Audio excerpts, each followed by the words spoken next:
Okay. All right. So thank you very much, David. So here tonight, as David said, I am responsible for the C# docs on docs.microsoft.com, help out on some of our Learn modules as well. And my team in general is responsible for everything you see in .NET Docs and ASP.NET Docs. So what I'm going to concentrate on tonight is what's new in C#. So we're going to talk about what's in C# 9, which is the version that shipped with .NET 5, and some likely previews of features with a little hand waving on things we're thinking about for C# 10. As I get to that part, especially, we're going to be saying kind of none of this is definitely real. We'll see what we actually do, but so on. So let's really start with C# 9. Where we're at, what kind of things we're adding, and why. So I'm going to really talk about demoing the different features on the left here. And then I'll come back and we'll talk about what we mean with these different features on the right. But as I look at both of these two lists, as we're working through and as you're adapting C# 9, I want you to think about these really in two buckets. There are 2 or 3 buckets that we work with C# design. As David said, I sit in on and occasionally bring my input into the C# design meetings. And there's really 3 big buckets we work on. The first big bucket is productivity. What will make C# a more efficient language for us to write code in for the kinds of software programs that we are writing today? So that means everything we put in that bucket is things like it's more concise to express designs. It's easier to read code. There's less ceremony. There's fewer things to type. Any of that is kind of productivity bucket. Second big bucket is performance. As C# has matured, what we're really trying to do here is make fewer times when you have to use unsafe code or interop with C++ or C to do something really fast. We would like to make it so that you can control more of the performance in a C# program, doing things that are verifiably safe code. So some of those features, which are more on the right in here, in this list, are some things I'm not going to demo tonight because they're a little bit more niche, but they are more niche in a way that gives everyone benefits. Kind of our watchword on doing some of these features is maybe it's only used in, say, 5% of C# code, but it's the 5% of C# code that almost every application uses. We can think of things like ref structs and span. That was kind of a key feature that helped ASP.NET Core get as fast as it could. So you may never declare a ref struct. You may only use span as it relates to some of those APIs, but you'll get the benefits from those being in the language. And then the third kind of bucket we do is some things that maybe some partner organizations inside Microsoft who are building their applications in C# really, really need, or to keep us as a language competitive in the language landscape. How does C# compare with Python or Go or JavaScript or one of these other languages? So from here on now, I'm really going to be let's just be in code because it's much more fun to talk about the features. So I'm going to start with some of those productivity features. And some of those are also involved with making C# more approachable to developers that don't know C# yet, or to people who don't even do software development yet. So I've got this simple program. I declare a person, which is a type, it's a class. I'm going to just display the person, which is a local function that's going to just write the person's name. I've got this class, it's a person, and a student that's derived from a person. It doesn't quite fit on one page. And when you watch someone first approach C#, when I teach beginning people a program, and you do hello world, and the one line of code that actually does something is that console.writeLine hello world. But anytime I show that, the first question I get is, what's this namespace? What's this using? What's this? And it's all that ceremony. So in C# 9, we're going to start getting rid of some of that ceremony to make a program that's this simple really fit on one page. So we introduced a feature called top level statements. So I can remove the class. Okay, so remove that bracket. And then I'm just going to remove static void main, because we've seen that a million times. We'll outdent this a bit, and then we'll remove that bracket. And now, here we go. Okay, now, right now I've got some red squiggles. The reason is that our templates in Visual Studio, slightly different cadence than the C# language, which shipped with .NET 5. So I have, this doesn't compile. So I should be able to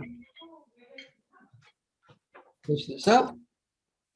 If I go ahead and edit my project file, and I'm going to change this from .NET Core 3.1 to .NET 5.0. And then as soon as I change that, my squiggles are going to go away. There we go.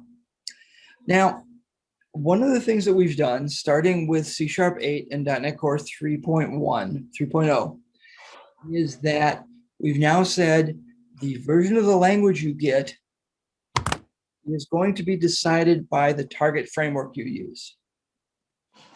Can override that, but we really recommend against it. And here, let's talk a little bit about why. So as soon as I pick .NET 5, suddenly everything is C# 9. You could set the language version variable in your MS Build script and use C# version 9 with, say, even .NET Framework 4.8, and we will allow that. There are a number of dangers in doing it. So let's talk about obvious things that won't work. And let's take that framework to .NET or C# 9 scenario. There's some things that absolutely won't work. Default interface members, which is a C# 8 feature, won't work because it required CLR. One of the features that I'm going to kind of allude to here that gets used with records, that is called Covariant, that won't work because it needs some features in the CLR. Absolutely won't work at all. There are some other features that require new classes that only work if you replicate what those classes do. So async enumerables will only work if you have some types added that maybe you can find a NuGet package for, but it won't be part of our official build. And then we get to the things that are really hard, which is why it's hard for us to say we support it, even though the compiler can do some things.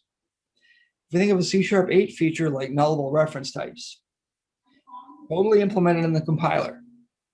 What happens is if I were to, in this person class, we can change this to be a nullable string or a non-nullable string. And the compiler is the one that keeps track of that. But there's a big impact on your libraries. So you're using C# 8, and you say you're linking with .NET Framework 4.8. None of those libraries have been annotated, so none of the .NET Framework library API calls have any annotations to describe nullable or non-nullable reference types, or any of the other annotations we've added to say, like say if string.is null or empty says that if that returns false, then the string you tested is not null. None of those annotations are there. So as a result, while the compiler will compile that code and it will make that code work for you, you're going to get warnings when you really shouldn't. Equally important, you're not going to get warnings when you should get warnings. As a result, that makes the feature really not as useful as we'd like it to be. Now, C# 8 introduced nullable reference types. One of the things that the BCL team did during the course of between .NET Core 3.1 and .NET 5 is to add annotations and type annotations on many and probably even most of the .NET APIs, especially the most commonly used APIs.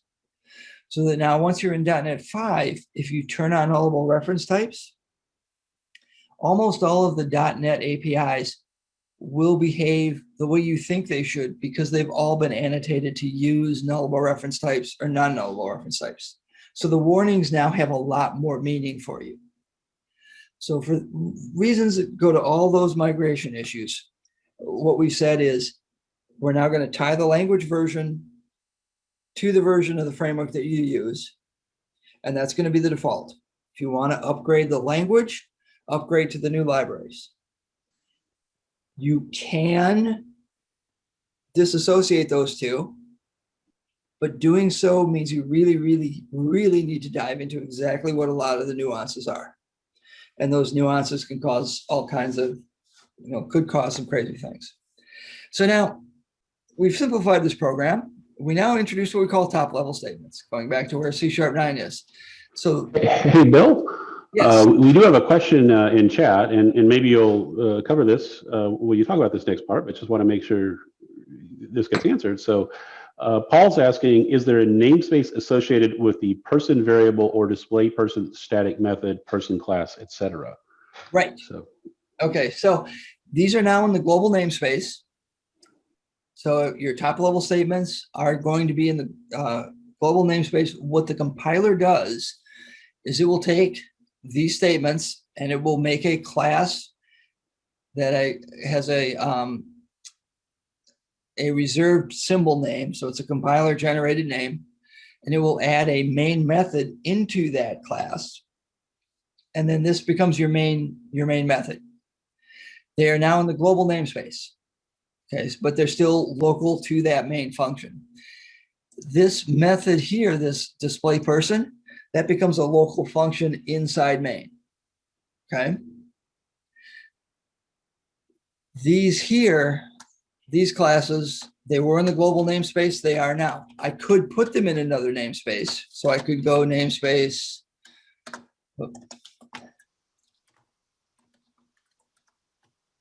whatever I wanted to call it, and place them here. And then I would need to just add another using up here so that my global usings would be able to access those types. Okay, but effectively all we're doing really is just taking what was in your main method and just saying, you can now just put those outside of a main method and the compiler will generate them. Now to keep things safe, especially as a program grows, there are a few rules around top level statements. First of all, they can only appear in one file. So if I were to add another file of this project, I could not add top level statements to that file. That is to keep the compiler rules relatively straightforward in that we can say these statements are executed from top to bottom. If they were in multiple files, we'd have to develop rules as to which file comes first.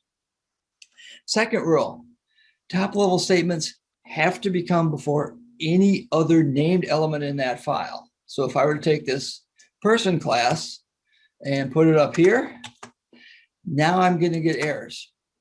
And the errors are on this line, it says top level statements must precede any other namespace or using declarations. So they have to be the first thing in the file after any possible usings. Okay. Sneak peek, we're looking at how to get rid of the usings in C# 10, and I'll talk about that when I get to the C# 10 part of this. So that's what top level statements are. Now, you really don't lose anything from top level statements. I can say here's a variable, some string, and that is args sub 0. As soon as I do that, my main method that gets generated is now going to take that string array of args because I'm looking at one of them. If I down here say return 2 or something, return. Now that main method that gets generated is going to return an integer, not void. If I were to return await task dot from result, Or now that main method that gets generated is now going to be a task of int, and it will allow a wait anywhere inside this, my top level statements. If I didn't do that, but if somewhere up here, I just said await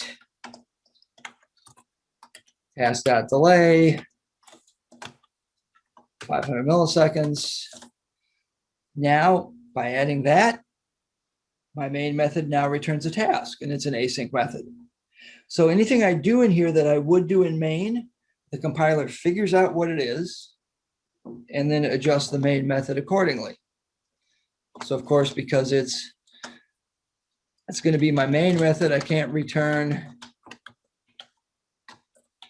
this is a message or some other type, because your main method has to return either void or an int or a task. Wow, that found out exactly.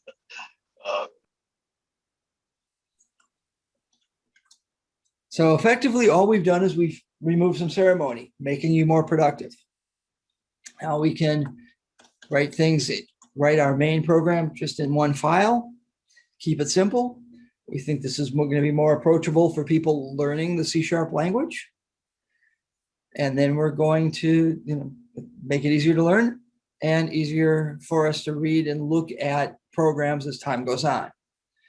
Now, as we do something like this, this is one of these, I would certainly say, there is no good reason to go back and update all your codes to, programs to remove main. There's no real good point to that. But templates may start to take use of this. David Fowler is working on something called Feather, which is a super lightweight version of ASP.NET Core that creates just a real simple looking top level statements that starts your web server and starts delivering pages. And then from there, you can build things into a full ASP.NET .NET Core web app that has web API or anything else that you turn on. And we're sort of experimenting with that now and seeing what we can do with that and other templates to make things simpler as more code gets written in the future and more new programs get written. This same kind of thing is really useful once you get to Azure Functions, right? I just have this one function that's my entry point. It does its thing, or durable functions, it does its thing. So now I'm looking at the rest of this code. And now I want to express my design more clearly. And if I look at this person class, the next thing I'm going to say is, I kind of like this, but one of the things I would want to have is I want to be able to make this immutable. Well, in C#8, we added a feature that said, all right, so you can do get only auto properties, and then you would just have to set them in a constructor. Well, as soon as I change this person class to use just get only properties, now I get errors up here on lines 5 and 6 because I can't use this property initializer syntax, which I really like because, person takes 2 strings. It's real clear which one's first name, which one's last name. I'm setting those in a way that really makes sense, right? If I have a constructor, which order do they go in? I'm looking at you, argument exception and argument null exception, right? That switch the name of parameter and, and the message. So I really kind of like to keep the syntax I have because it makes the code more readable. But I'd like to make this immutable. So we added a new type of auto property in C#9, which is an init-only property. So instead of set, I say it's init. So now this syntax works, which is really nice. I can specify what the properties are when I initialize something. But if I were to go down here afterwards, after I display the person, and then I'm going to say, person.last name equals Guthrie. Okay, now I get a compiler error there. And the compiler error is telling me that this is an init-only property. It is not something I can set. I can only set that value during part of the initialization. I cannot do it later. Okay, that's fine. So I like that. I'm now getting to where I can write something that feels more immutable, but I still get the syntax I like out of object initialization, where I can explicitly say what each parameter matches which property that I set. So Bill, we have a comment here where somebody's saying, so basically init is behaving like read only, and that's kind of the way that I read it as well, but I'm not the expert that you are, so maybe you could speak Nope. to that. So It's actually very close to that. And here's something that we're going to get to as we talk about records, and something that we're going to call non-destructive mutation. So init is almost exactly like read only, but it's just a little bit different, just a bit. One of the things that is very nice with init-only properties is they will work with serialization, whether it be JSON serialization using the new system.text.json. Will also work with entity framework. So this get init properties, if I'm reading things from a database into types, but I'm not going to write them back to the database, so I don't want to change them, I can make them init-only properties, and my reads out of the database and entity framework will set those properties correctly. Read-only properties, you had to do some extra configuration and so on to read from the database. This will just work. So there are those advantages. Now, once we start to do this, we're going, if I think of this person type, with the exception of entity framework, which I'll explain why in a minute, for two person objects to be the same, they would have the same first name and last name. Right now, just as a class like this, if I were to do, are these equal? If I don't do any more work, two different person objects that have the same first name and last name aren't equal, because they're not the same object. So I'm going to say I want to make this a record. And now by saying I make this a record, now what I'm doing is I'm saying I want value-based equality for this. So any two records whose properties are the same and whose type is the same, they are equal. Doesn't use reference-based equality anymore. So before, like when that was still a class, if you wanted to do that, you'd had to go and override the equals method, and you'd had to kind of compare property by property. I mean, I think all of us have probably wasted lots of brain cycles on that before, and you're saying that I can get a refund on those brain cycles going forward. Right. Okay. Now, where I called out entity framework there is entity framework uses reference and referential integrity, or reference equality, in order to map a C# object to a particular row in a database. So if I make two queries that return the same row, they're going to have this entity framework has some magic underneath that returns the same object with the same reference integrity or reference object ID. And then if you modify one of those properties, entity framework knows to write it back.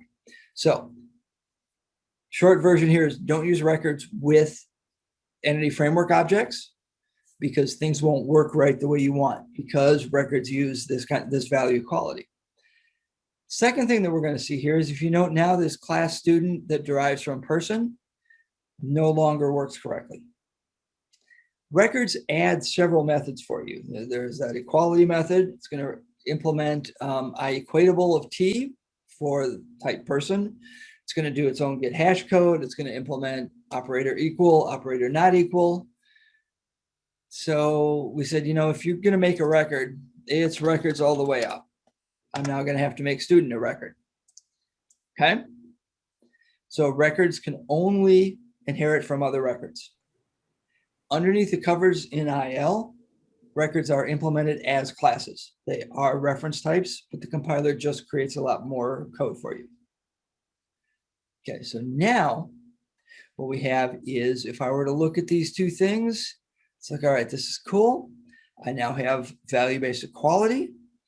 I now get to make, I now get to work with these person objects and compare them based on their name. Now, a couple other nice thing happens.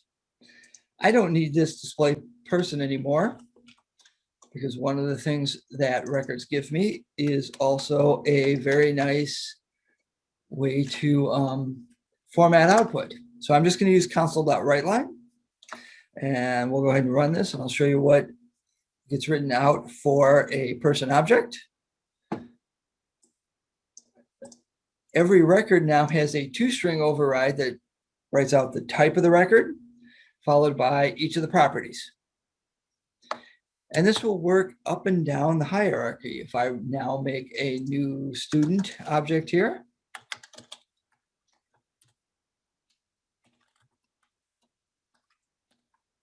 and I will follow the same kind of strategy here. It's Scott Hunter, and we'll set the GPA 3.5, generally a good student. And then if we just do write line of my student object, fix that.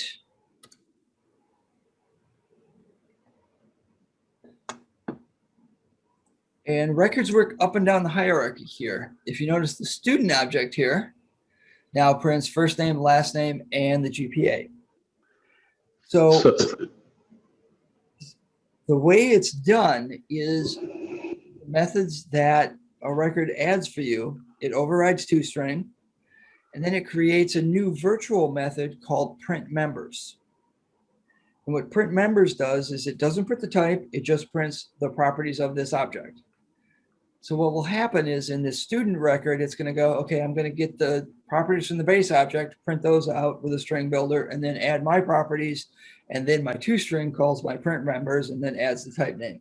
So no matter how many things you do up and down the block on this, you're going to get the output that you would want. And for instance, I can override some things here. Any of these methods in a record that the compiler generates for you, you can write your own version of instead. So I said there was a print members here. So if I write print members and it returns a bool, because this is my base record, I need it to be virtual. I want it to be protected. And it's going to take a string builder, my builder. Okay. And inside of it, what I'm going to do is I'm just going to say builder.append. This is a person whose name is, and we'll just put first name, last name. I forgot to put my $sign there. And then I'm going to be pedantic, so I'm going to fix that and then return true. Okay, now I've overridden that print members. By doing that, the compiler doesn't change that method. It sees I've made what I want instead. And now what toString does for both the student and the person is you can see right here, it has the output from my print members. And then in student, it has the base output from print members, followed by printing the properties by default in the override. So when you add records, you now have these new methods you can implement yourself. And if you don't, the compiler will provide one for you. So Bill, what happens if we have a nested record? So let's say we had a record of address, and so we gave Scott Hunter an address of 1 Microsoft Way, Redmond, Washington. Right. What does that look? Does that work? That will work correctly. It will call print members for the embedded record object, because it will call the records toString. Right. So this, if you think of what the actual one does, it's going to do something like builder.append. Let's see, name of first name equals first name, and then it's going to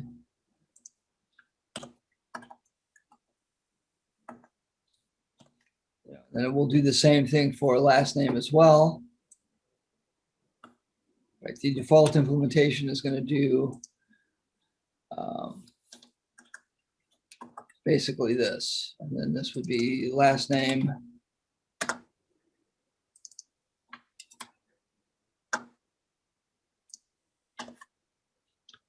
Right, so that is what the default looks like. So these expressions here are just going to call toString on whatever that member is. So if that member was another record, it would just have whatever that record produced. So it seems like one of the places this would be useful is we've all written code or we're dumping an object like this out to a log to try to figure out, something's crashing. Yep. And inevitably we have a complex object, and whoever implemented the toString or whatever, somehow they know that you're going to need that property in a couple of years, and you're working on a production problem, and they don't include that one. But this just has all of them in there, right? And so that would seem like that would be a great place to use this. Right. So those are the things we can build so far. All right. I haven't even showed you the really magic parts yet. So let's just pull this out, since this basically is just extra code I shouldn't have to write. Now, we said we made these immutable. I kind of like to do this differently, right? I'm keeping the same name. I'm just setting the GPA property. Well, now let's say I want a student here. Okay. I don't really want this. I don't want this.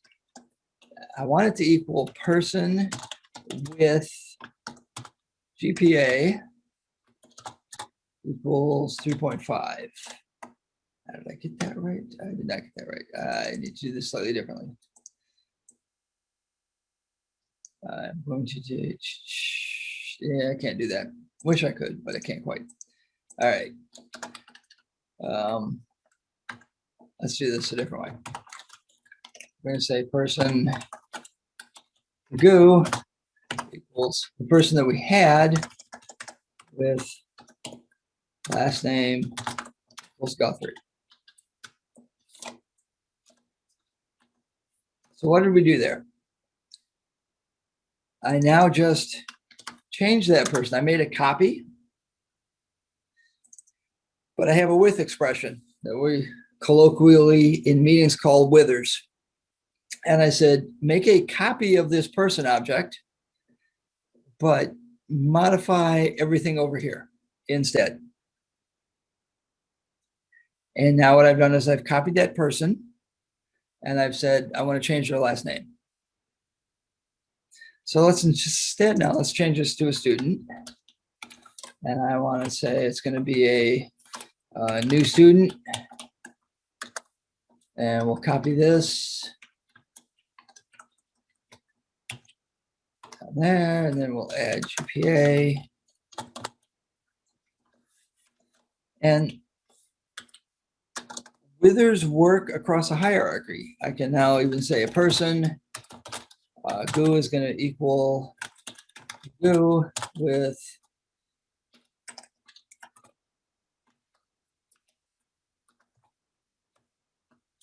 GPA is 3.5. And I typed that a little bit quick, but if you noticed, as soon as I entered this withers and I made that opening bracket, I saw a GPA there. It knows that what I'm starting with is a student object. So I can, even though the compile time type here is a person, it is actually a student. And when I put it here and I now print it out, I'm going to get that derived type of student. Cool. So that's what we call non-destructive mutation or withers. And what that means is I'm going to take an exact copy of what I had, and then I'm going to just modify one or more properties. So I can make something new that's a little different. But rather than changing something, I'm making a new object. All right. Are those shallow copies or deep copies? They are shallow copies. They're shallow copies. Okay. Yes. So that's something that is obviously is important to. Yeah. Now I'm going to break some of this code, but I'm going to do it in the interest of simplicity. If I look at this record types, I've got something, I didn't add any other behavior. Now we support this kind of syntax because we don't want to stop you from any design space. So if you think of a record is a class, and it has these synthesized members that the compiler will add for you that support value-based equality, and in general, make it easier to do immutable types. But we don't stop you from doing anything. I could add any other members I wanted inside here. I could add any other kinds of behavior I wanted. I could introduce things that would do mutations on the properties. Not these two, because those two are init-only properties, but if I put back the setters there, I could do anything else I wanted. I could add more private fields, modify those however I wanted, whatever. Your whole design space is open. But we do think that one of the most common uses here are going to be something that looks like this, where previously you would have a class that had nothing but get set properties or get set properties and the equals operator and all that stuff. So let's give you a really, really concise syntax. So let's open bracket here. Let's delete all of that. Put a comma here, delete a bunch of stuff again. Get to that, close this, and get rid of the rest of that. Awesome. And then get rid of that closing bracket and do that. Okay, that is now the exact same kind of thing. I have now just created a positional record, which is a record type that has properties listed right up here as the definition of the type. The compiler now creates those read or those init-only properties and sets this person object in its place. And it also adds a constructor. So now I did break this code here. I now have to change this to suddenly say, all right, I wanted first name, last name, close that. The rest of this now works. That's all cool. And now my student, I now need to also add those in place because I need to call this with properties, and now that works. And now I can mix these two together, you see, and then of course here I need to now fix this to use the parameter syntax here, and I can now mix, excuse me, the parameter syntax with positional syntax, or excuse me, with property initializers. So your whole design space is open. Positional records, such as this person type, are super concise for a small type that's, say, more than a tuple, but I don't really add any behavior at all other than what the compiler is going to create for me. This is really awesome. And now I have that in place.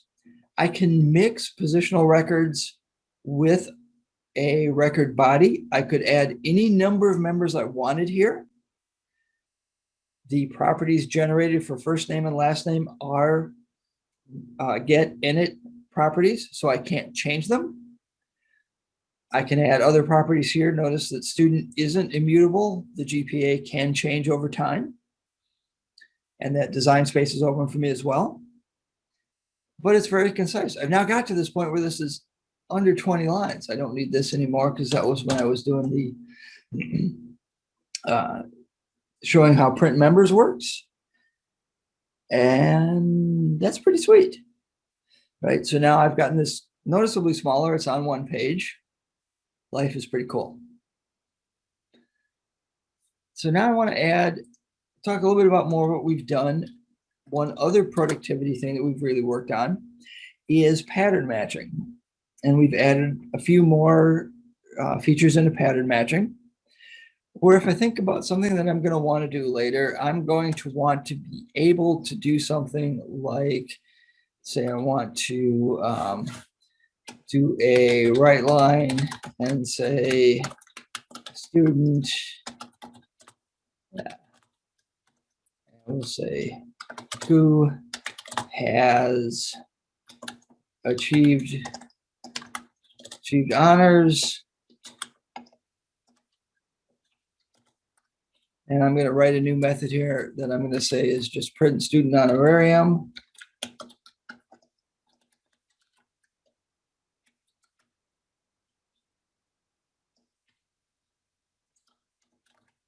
And we will pass in that student. And now I want to just implement this method. Okay, that's going to now return a string. And I'm going to use a little bit of pattern matching. This could be any kind of a person. That's all fine. I've now got some code in here. Spiffy. Now what I want to do is print out some message about, how well did the student do. So first I'm going to use some pattern matching that we already had. I'm going to say if, we'll change this to a P just to make our code a little bit simpler.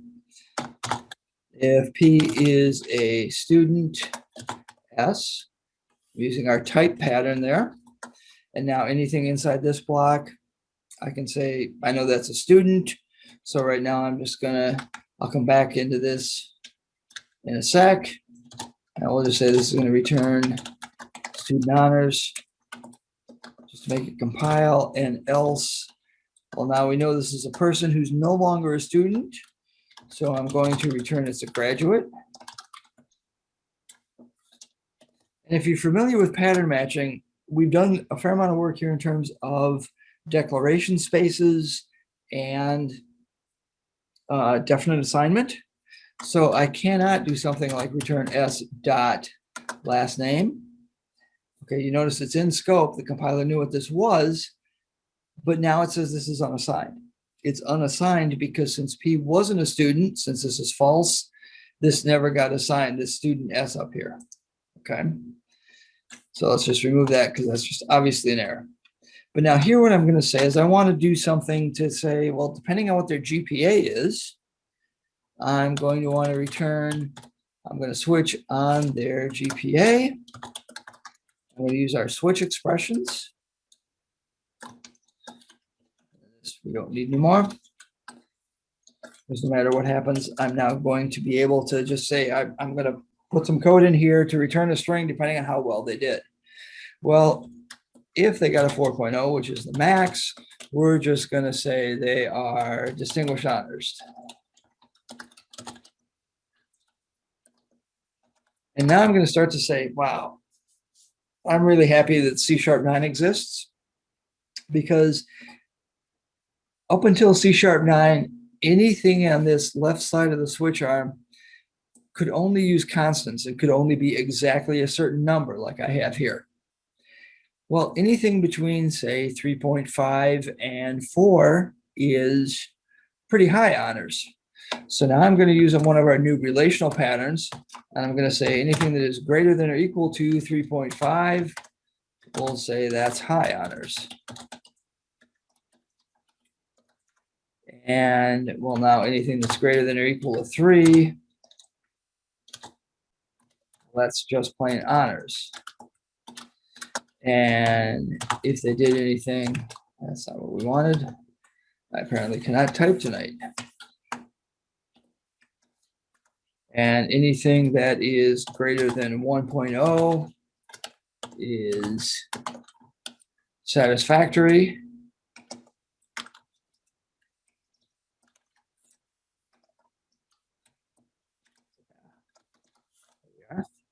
And otherwise, you just barely passed. Now, several different things that are cool that we've added here is we now have these relational patterns. So what this expression does is it looks at that s.gpa and says, as long as it's greater than 3.5, this pattern matches. Just like with our previous patterns, these are evaluated in order. So if I move this one up here, now I'm going to get red squiggles on the next two statements because it says, you know what, this pattern has already been met by something above it. So I can't put these in the wrong order. I could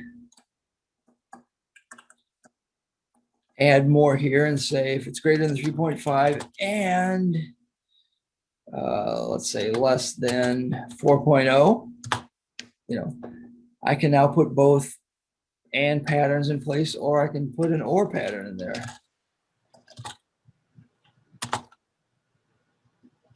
Do something there, right? That one kind of makes no sense, but it's a reasonable, at least it syntactically matches. So we can now look at properties and variables inside a pattern and use some conditional logic there. That now opens up a little bit more space here in a space such as this, where I'm comparing different values. Instead of having those cascading ifs that I would have, this pattern matching now we think is simpler to read, easier to look at, and more clear. Bill, we've got a question in the chat. Jess would like to know, so why not use the existing and or you know, the double pipe, which I think is the or operators here? Right. Why did we add the words and or instead of and or? It turned out the parser didn't like that because you could actually have two different expressions there. And then the pattern, so we went with the different words because it made life easier for the parser, which is kind of a lousy answer, but it's sort of true.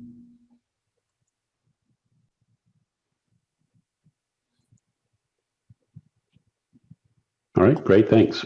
All righty. Okay, so those are kind of the big features that we think really affect productivity that we will talk about quite a bit. So let's go back and kind of talk about where we are and what we have and what kind of things we looked at. So we looked at top level statements, shorter programs, init-only setters. I can make it easier to do immutability and not, you know, force everything to have a constructor. I can use property initializers and so on. Records, very concise way to write a class that has value-based equality. Positional records, even more concise. Pattern matching, new different ways that we can look at in terms of different ways to just look at a variable, look at its shape, look at its properties, and dispatch on that. So instead of these cascading if, then, else, we can write switch expressions. And this is a question I get quite a bit. One of the things that I do a lot when I'm looking at how I would, you know, tell developers when to use features and when not to, is when I first get a build that's got new features, I try to use those features any place I think it might work, because then I learn when it looks better and when it looks worse. Pattern matching is one of the few places where I would really say, as you're writing code, really try to force yourself to use it at times, especially in small routines like this one. And then when you get done, look at it and go, does that look better? Or do I think this would be more clear if I used imperative logic with a switch statement or with if, then, else, and comparing? And what I think you'll find is more often than not, this will look cleaner. And then when it doesn't, definitely go back to the old style, right? Don't use any of these features when it just makes your code uglier or harder to understand. But when you look at it and you go, yeah, that's really easy to understand, and I will understand that 6 months from now if I'm glancing at it, then I start to adopt it as more of a practice. And because pattern matching is kind of a real different way to look at problems and look at how you're comparing variables, that's the one that's a little harder to get used to unless you kind of force yourself to try. So this is one area where I would encourage you to, you know, inside a method, try to use pattern matching, see what it looks like, see what you think of the code readability, and then, back away from it if it doesn't look right, keep it if it does. So let's talk real briefly about a lot of the stuff on the right and why I didn't talk about those as much. Some don't really demo super well, but let's just talk about what's there. So static anonymous functions. You think about defining a lambda expression like a local function, where if I go back here, this was, as I mentioned earlier, under top level statements, this is now a local function. I can call it static because it doesn't capture any variables and create a closure. Starting in C#9, I can add that static keyword on a lambda expression. And if I do, it says, I want this lambda expression must not capture any local variables. That's a performance enhancement. If a lambda expression or a local function captures local variables, the compiler is going to create a class, which then has to get allocated, and that object then may live longer than you think it does because the lambda gets passed somewhere. By declaring something static, you can prevent that in performance critical situations. So when you declare a lambda, if it's really performance tight and you want to make sure it doesn't do some extra allocations, you can add the static keyword to it. Native size integers.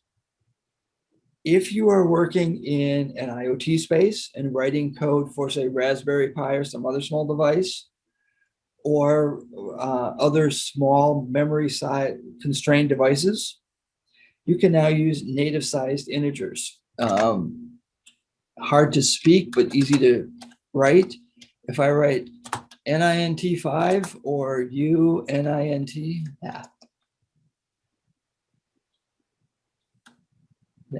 and UINT.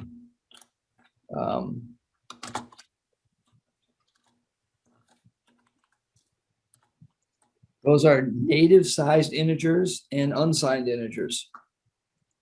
Those will now not necessarily be 32 bits. They will be the size that matches the processor this is compiled for. So if you did it on a super small controller that says this is an 8-bit device, this would be 8-bit integers. 16-bit integers on a 16-bit device, 32, 64, and so on. Under the covers, native size integers are implemented using intputter, and the math will work the same. Interesting things then about them is they don't have constants for max int and max uint because it's going to depend on machine size. Why would you care?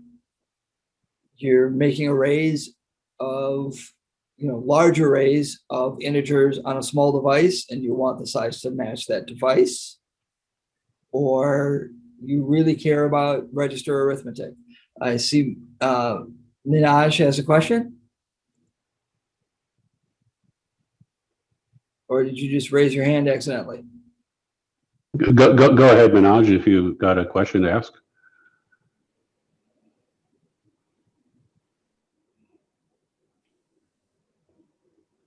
All right, that looks like maybe that was an accidental hand raise. Or wait, are you going to come off of mute or? No, go ahead. Okay, so next one, function pointers. Effectively, this is a way to say, I want to do a different calling convention. I want to use call I instead of call vert or call F because it will make a difference. There was one team inside Microsoft that built a rather large application using C#, and they actually put this in place and demoed it back to the C# team and said, look, we gained this much perf. And the C# team said, okay, I guess we have to add it to the language. Honestly, that's exactly how it happened. It was like, well, should we do this? Oh, it's that much faster? I guess we will do this. I doubt anyone else probably has the kind of performance constraints that this would matter. Function target type new. This is to handle all the var haters. If If we look here, I said student to go equals new student. I can now, since I put it here, I don't need to put it there. Because if I've said the type on one side, I don't need to say it on the other. I can do the same here. I could say person equals new, whatever. And it's the new from the other side. So as long as I have the type on the left side, I don't need it on the right. It is useful in fields inside a class or struct because you couldn't use var there. And if you really hate var, you can say type equals new and just everything else flows from there. Covariant return types is something that is used inside records. So underneath the covers here, in order to do this kind of a with expression, records get a copy constructor, and it is for records that are derived from other records, like the student type. The copy constructor now is virtual, and the return type changes. So the student copy constructor clone method will return a student, and it overrides the clone method in the person record that would return a person. So that's what covariant return types are. Extension to get enumerator. If a type implements a collection, get enumerator for IEnumerable can now be an extension method, and it will match and it will be allowed in a for each. Lambda discard parameters. You've seen how you can use the underscore as a discard, which we did in this pattern match here, where something is discarded. You can now use those as lambda arguments. Attributes on local functions, particularly for nullable reference types. If I had something here, I could say this is now returns. I can add a not null there. Or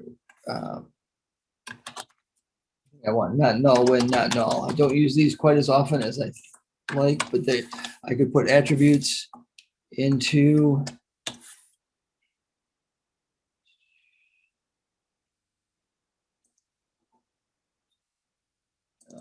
missing one of the things I need here, and I'm probably just misspelling that, but I can now add attributes on either arguments or on the on a local function declaration. I have function pointers in this list twice, which is my bad. Suppress locals in it is also a very low-level perf feature that ASP.NET uses. And normally what will happen is anytime you initialize local variables, the CLR automatically initializes that storage all the zeros. You can override that on an assembly by assembly basis because you want to be really fast and not set stuff to zero because you're immediately going to fill it. You really need to be like at the lower level stack of ASP.NET Core to see something that's going to be measurable there. And then the last one's partial method features. We've added some things now where partial methods don't have to return void and don't have to be private. If so, they are assumed to be something that's going to be used by code generators, and there will automatically be an implementation of them. You probably won't use these, but you will see them show up more as we start adding attributes that generate code. And then finally, module initializers is kind of a perf feature that works along with code generators and static constructors. So a code generator can generate new code that is going to be executed when an assembly loads. Those are the other things in C#9. Now we get to the C#10 part. What kind of things are we working on for C#10, which will ship as part of .NET 6 this coming November? So everything I talk about from here on out is things we are proposing, thinking about. Design work isn't necessarily complete. The ideas on some of these features, exactly how they get implemented, are probably still going to change. We were discussing some of these just this week, and I think one of my slides is out of date because we made a change. And some of these may or may not get implemented yet. We're not sure exactly what's going to be in it and so on. So this is all speculative. First thing we're looking at, global usings. Again, this is part of that make C# easier. In one file, once again, I could do something like global using, and I probably wouldn't, I could put it on a system static, or I could say global using system. What that would do is in every file in this assembly, system is automatically imported. So we will do, if we put this feature in, we would do things like if you did file new ASP.NET project, your global usings would have all the things you use in an ASP.NET web app. Global new console app, everything would be there for console apps. File new WPF app, all the WPF namespaces would be in a global using. Makes it easier to write single file projects. I don't need as much other stuff around. I don't need these usings everywhere in every single file that are repeated. We kind of joke about it in that if you think about the using statements in a program, right now it probably tells you what version of C# you're using. You know, using system.collections.generic, C#2. Using system.link, C#3. System.threading.tasks, C#5. You know, and we can go on and on. But now we want to just kind of hide that and say, let's put it in one place and forget about it from now on and keep going. Record structs. We think records are cool. They generate nice value-based equality. Why not do the same thing for structs? So we're looking at that. List pattern matching or list comprehensions. So if we look at our pattern matching statements here, suppose I could do something like keep track of a list of elements and say, I want to know if in this collection, the first 3 elements are A, B, C, or the last 2 elements are Y and Z. Any of those kinds of things would be the kind of pattern matching list things that we are adding.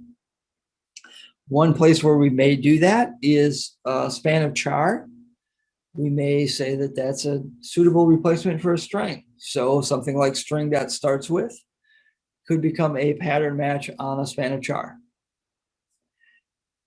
Looking at constant interpolated strings and other interpolated string enhancements that would make interpolated strings faster. Low-level struct improvements is, again, a little bit of a catch-all that says, we think we can make some things with structs faster, but it probably won't change exactly how stuff is compiled, but it may change some of the rules underneath that make some things quicker. Null argument checking. If you look at, say, this method here, right now, this is a non-nullable string or a non-nullable person. I didn't write any checking for it. We may consider adding some code so that if an argument is non-null, there would be code generated that you wouldn't see that would say something like underscore equals P or throw new null or not thrown, throw.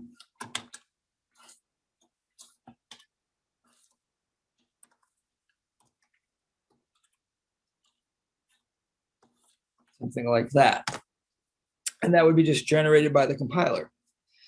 What this expression does is it's assigning a discard. If P is not null, that's fine. If P is null, then it just throws an exception. So it's a quick null check that throws an exception otherwise. And that's all because, well, non-nullable reference types are implemented just by metadata in the compiler. It's not a real type check. So if you declare a non-nullable argument, you should probably add the type checking for you. Read-only locals. So if I declare a struct, I initialize it, I can say it's read-only. That would be the same as if it was an argument that was passed into a method using the in modifier. And then that same kind of semantics would follow.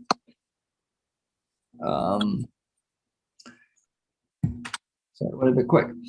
And then virtual static interface methods, which is a real nasty sounding name. But what that would let us do is we could define something to say, we could say we have an interface I addition of T.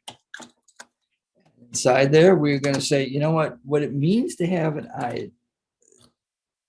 addition thing is it's going to have a method that returns T that is operator plus, that is going to take a T left and a T right. And, of course, it's an operator, so it has to be static. I'm not going to implement it in the interface, so it's also going to be virtual. And it would look something like this. And what that will then let us do is I can write some kind of a method. Well,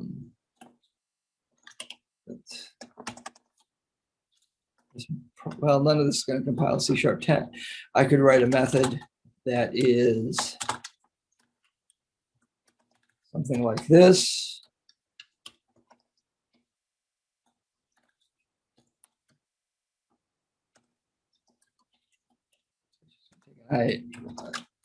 Enumerable T, where T has to implement I addition of T, and then I can write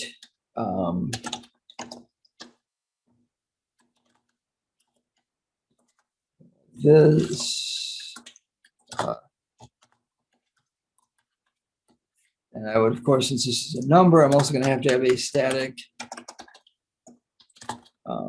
T0,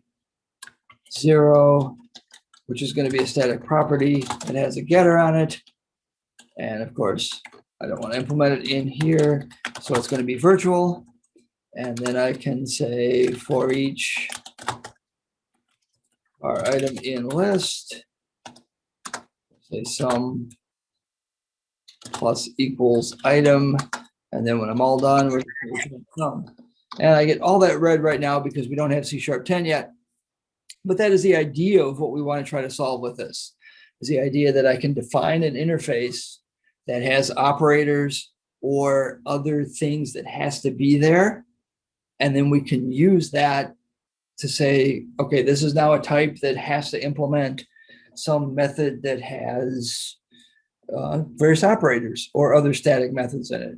I could say define a singleton pattern where I have a singleton that has a static factory method and a static property to retrieve the one and only thing. So it opens up that kind of a design space for defining interfaces, kind of shapes that have to be on a type in order to write these kind of generic methods. So that's kind of where that one might go. That is pretty much a lot of what we're thinking of for C#10. Places you can get this, of course, .NET.Microsoft.com/download is going to get you .NET 5. The latest Visual Studio has a support for all of .NET 5 things in it. If you look at docs.microsoft.com, .NET C#, what's new, C#9, that's going to be everything that's in C#9 that we've covered so far.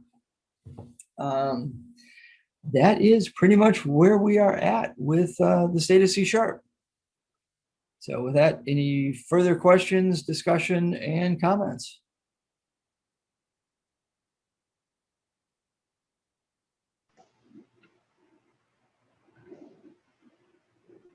Yeah, everyone, if you have questions for Bill, we've got him here. I know you can always, reach out to him on Twitter or via social media and things like that. But we've got him here. So we do have a question here actually that's come in. What are you most worried about being abused with the new features in 9? I assume C# 9 here. What I think is, oh boy. This is actually a few interesting problems that I do have right now in terms of looking at that. And this is, okay, so this is like totally open and total honesty and human nature. Anytime I write any I'm most concerned about things being abused that are performance related. In that anytime I write anything about performance, I do get a segment of the readership that says, oh, this is faster than that, so I'm always going to do this. And there's a concern that I have that, this isn't always faster than that. You have to measure it. And yeah, but this is also more dangerous than that. So unless you're really careful, those things hurt. So anything there from native sized integers, suppress local init can be dangerous. Those are probably the two that I think could get people in the most trouble with if they're not careful. Suppressing locals init is just uninitialized memory and everything that comes along with it. If you're not truly careful. Function pointers, if you don't understand calling conventions, you can probably get yourself hurt with that pretty badly as well. I've seen a couple really crazy looking pattern matching statements that I think are interesting exercises.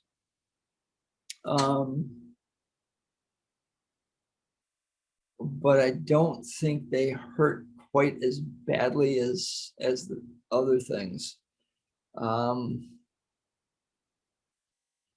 Those are probably the ones that I'm most concerned about really getting people in trouble. A lot of the other ones, there's a lot of good design work in it that I feel pretty good about most of them. Yeah, Jess also says that he's going to go and write a 10,000 line top level statement program tonight, just because he feels like he should go and push the limits and see what you can do with that. So that's not exactly what he said, but no, and I think there is some of those. There are some things we do when we're testing or trying things that get a little insanely crazy. I will tell you one thing that is not. This probably won't be C# 10, but imagine this might come a little bit later, is especially if you're on Unix, we could do something like that, and then suddenly C# becomes a scripting language. There is a proposal for that.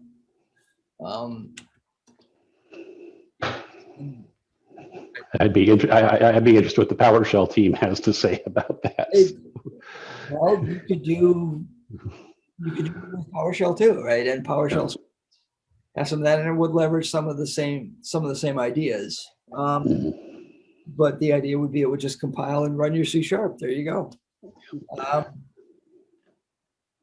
So we've got a couple more questions here that have come in here in chat. So for pattern matching, is there a between operator that can be used, like between 4 and 5, or do you need to use the comparison operators?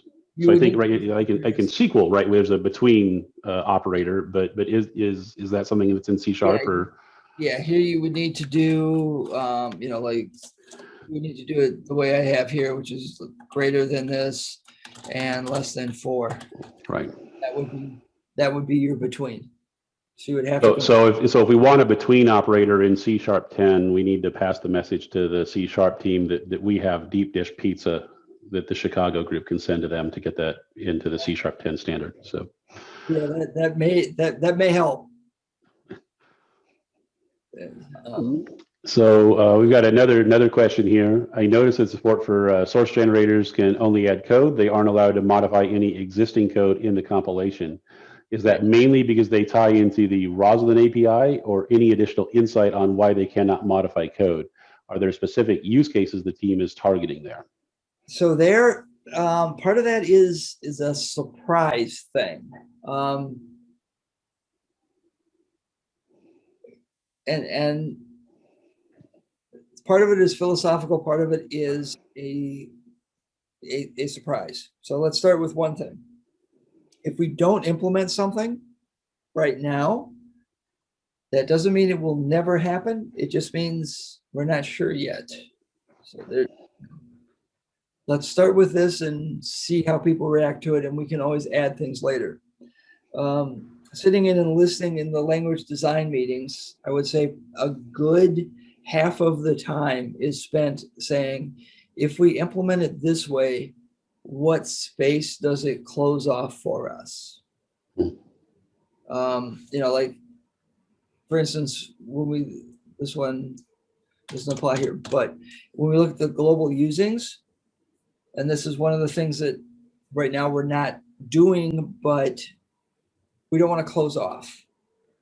But if you think of, say, a large web app, maybe I have global usings that apply to every single file in this assembly. Maybe I have usings that apply to every class in this folder. So maybe I could also have local usings, and we're just saying we want to make sure that whatever we do here so far doesn't close that space. So with code generators, the Roslyn APIs certainly allow us to remove code. If you look at refactorings, they do that today, and they use the same APIs. But by just adding code and just saying, the idea, the general design space is if you put an attribute someplace, a code generator adds some code, okay? It is a different design space to say, if you put an attribute here, we're removing some code or modifying code that exists. And I think there's an element of surprise to say, I wrote some code and it disappeared. So there hasn't been a decision to say that it would never happen, but there's kind of we don't know why you would want to remove code a user wrote. So let's not do that yet. And that's Right. where a lot of it goes. We've got a question here that's actually a C# 7.2 related, but since we've got you here, this is good. Have you seen the need for a private protected access modifier on a member? And is that preserved in C# 9 and 10? Private protected is definitely there. Nothing goes away. I'll get to this just in terms of how bad we are at, or bad at compatibility and such. Effectively, nothing is ever deprecated. So if it compiles, it will continue to compile. Private protected is definitely one of those features that only certain scenarios need, right? Because what you're saying is I only want it for, it can only be used in this assembly. So it's certainly, less common than public or the other standalone access modifiers. Yeah, definitely some of the things inside ASP.NET Core, I think, is probably one of the biggest use cases in this area, where you've got libraries and derived classes that will override methods, but we don't want, or call methods, but we don't want to make those public. So it's only internal, but yet, and only from derived classes. And some of that is also the scope. You think of something as big as ASP.NET Net Core, I want to make, there are so many classes in that assembly, I really want to restrict the scope as much as I can. So this is only designed for certain spaces. But here's a long-standing bug that we don't think anybody's ever hit, but we're still not fixing just because it might.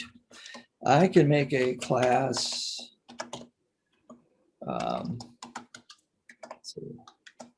This is my favorite spec bug.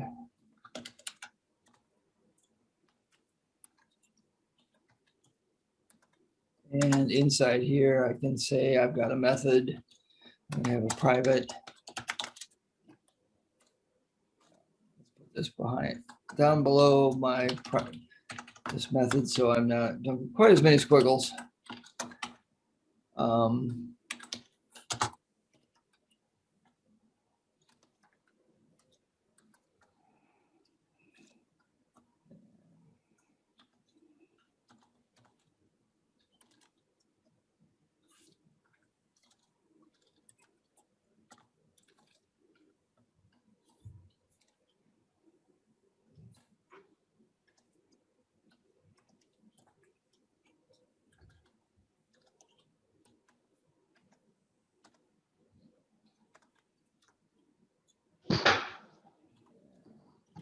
I can write something like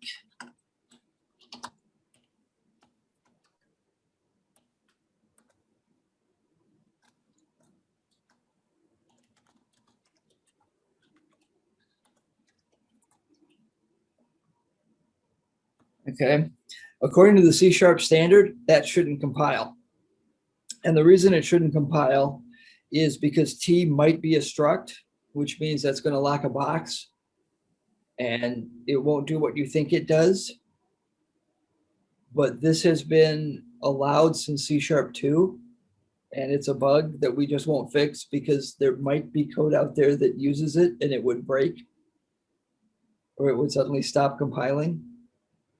But that's a known spec problem. But so there's a very, very high bar to breaking anything. So if something works, we're very, very unlikely to get rid of it.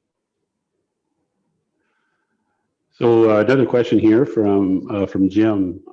So he says, I'm very interested to see where people are looking to embed C# in their tooling, apps, things like Azure Functions, et cetera, and take some of the lower ceremony bits. So I think he's asking of Jim, jump in here and correct me if I'm wrong, but with some of these lower ceremony things is where are people really looking to use those? What are those use cases? So yeah, I think there's probably three. The first use case is education, where I think we do have a good story there. I was going to pull up one other one.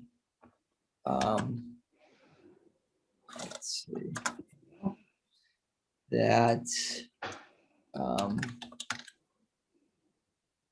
here.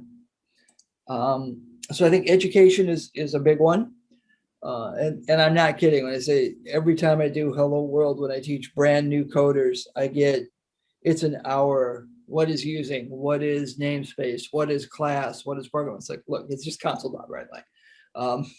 And they just keep doing it.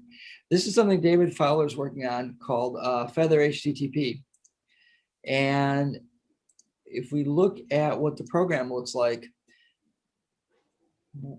he started before we put some of the to-dos in place. But suppose, this stuff suddenly becomes top-level statements. Right. It's now a much, much simpler, smaller looking thing, and it looks kind of like the sort of things we might see in, in Node or even in Python. The other thing where top-level statement starts to show up a lot that's kind of neat is we are looking at, and there's previews of C# running in Jupyter notebooks. And now suddenly the top-level statement starts to make a lot of sense when I can do data exploration a la Python in a Jupyter notebook and the code is C#. And here again, I think it is because I can't see, any developer saying, wow, it's worth my time to go into the main program and rip out the ceremony that's there now. But I think as people write new programs, top-level statements will become more of the norm. And that, even today, I forget the name, David said someone was going to go write a 12,000 line top-level statement. That is probably as likely as someone writing a 12,000 line main method today, right? You'd refactor that into other things. And so I think as people start doing file new project, once it's available, we're going to see more people doing file new project, its top level statements, and it's starting to use more of the classes and other things in other parts of my program. Yeah, I think something, if we can just add on to what you're saying there, Bill, is I actually, when I first became a professional right out of college, I actually started with a lot of scripting, languages. So on Unix, the C shell, Perl, and things like that. And right, of course, you don't have, usings and kind of all this other sort of stuff, or right, very little. But I mean, you can just kind of write some stuff and kind of be immediately productive. And so I think that's kind of an interesting use case in here that we kind of, all of us have kind of gotten used to this ceremony. And if you kind of go back to kind of the beginning, you say, well, why do we really need it? And it probably is something that's important for C# to remain competitive, as a language, right? Programming languages have life cycles, Yep. right? And they rise up and they're popular for a period of time, maybe a long time, but they also can fade away. And so I think it is a good thing that people are looking at this sort of stuff so that, right, the language can remain competitive and be competitive in some of these other spaces like Jupyter Notebooks, so people don't have to go and learn, right? Because it's a learning curve to learn these other languages and things that you do. So enough of me pontificating. Let's ask. We've got another question here, and actually a couple more, but the first one here is can and should you use pattern matching be used in where clauses in link statements? So I guess the first is can you use pattern matching there? And if you can, I mean, is that something that you should or should not be doing? So Maybe. So here are the two really dangerous bits about this. This is a wart we know exists, and it's another back compatibility wart. If you know you're doing link to objects, then pattern matching will work absolutely fine in a where clause. And I would say then it's a matter of style. Does it look better or does it look worse? And now we get to the back compatibility and really scary part. So if you think of any link query that goes against an iQueryable data source, whether it's entity framework or what have you. XML, there's a number of them, right? Yeah, XML, I think XML does use iQueryable. Azure Table Storage would use iQueryable. Yep. Cosmos DB, any of those. What happens is it builds an expression tree. And when you go to execute the query, the expression tree is converted into the native format. Here again, I'll use EF as an example. Your query is turned into SQL statements that then are run on the database engine, right? So the SQL statements get remoted, queries run here, and your set of data comes back. In order to avoid breaking those things with new versions of the language, the expression trees that are generated for iQueryable do not use any newer language features. So pattern matching will almost certainly generate code that doesn't make sense to an iQueryable. Similarly, you could run into that problem with almost any of the new features. If you had a local function in there, that would break. If you had an async enumerable inside your query, that would break, because the iQueryable won't understand it, and the expression tree can't be built with some of those features in place. You'll get compiler errors for it. There's some really long-term considerations of how do we solve that problem, because the problem comes in that if we add those features, then suddenly we turn what's now a compile time error that says we can't build an expression tree with this, which the compiler can tell you, into a runtime error that says we built this expression tree and your library just blew up on you. And so we always sort of turn toward that. Let's first be backwards compatible, and then secondly, let's not certainly if we're going to break code, let's try to break it at compile time so that it doesn't accidentally slip through. So that is a really hard problem that we would love to be able to solve, but quite frankly, right now we don't know how. All right, so I think the next question here in chat, a little more philosophical here, but does the C# team have any plan to replace the JavaScript Python hegemony in the market? And then finally, do you have any book recommendations? So. Okay, so I'll start with the book recommendations. I like mine. And I do think Essential C#, Mark Michaelis and Eric Lippert is now a reviewer on that. I think is probably one of the best C# books. John Skeets is C# in depth. I think is also one of the best. What are we trying to do for the Python JavaScript hegemony? I love the way that was asked. First, I think C#, all the data that we have says that C# is still very competitive. And Mads has put these slides up in a lot of the talks, like at Build especially, where we look at the Stack Overflow survey data, excuse me, and other survey data and market data. C# is still really, really powerful. We are certainly watching Python. Python has made fantastic inroads, and it is a great language in some areas.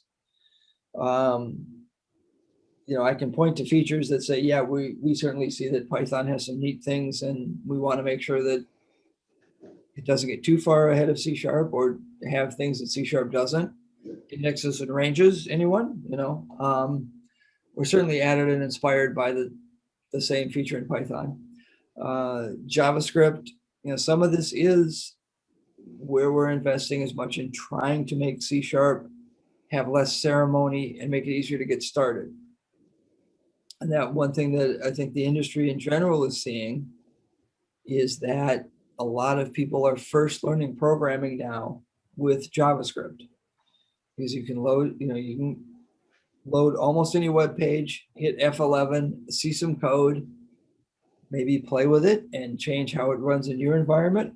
Which is a cool experience if you're just first learning that you can try to control this computer thing. And I think that is going to continue to be important for C# to make that easier. Notebooks as a prototyping tool and as an experimenting tool has a lot of power in it. A really cool thing that happens from that by getting into the notebook space is we can leverage JavaScript libraries to do visualizations with C#. So you can write one cell that is C# and then display a graph from C#'s computations using one of the existing JavaScript libraries. So we certainly think that there's some cool things to do there. I think Blazor is another thing that is really going to do a lot to make it help us compete with JavaScript because now you can do your UI in Blazor. It's UIs in C# on a web. Now it's executing JavaScript in the browser, but it's not what you have to write. You can write it in C#.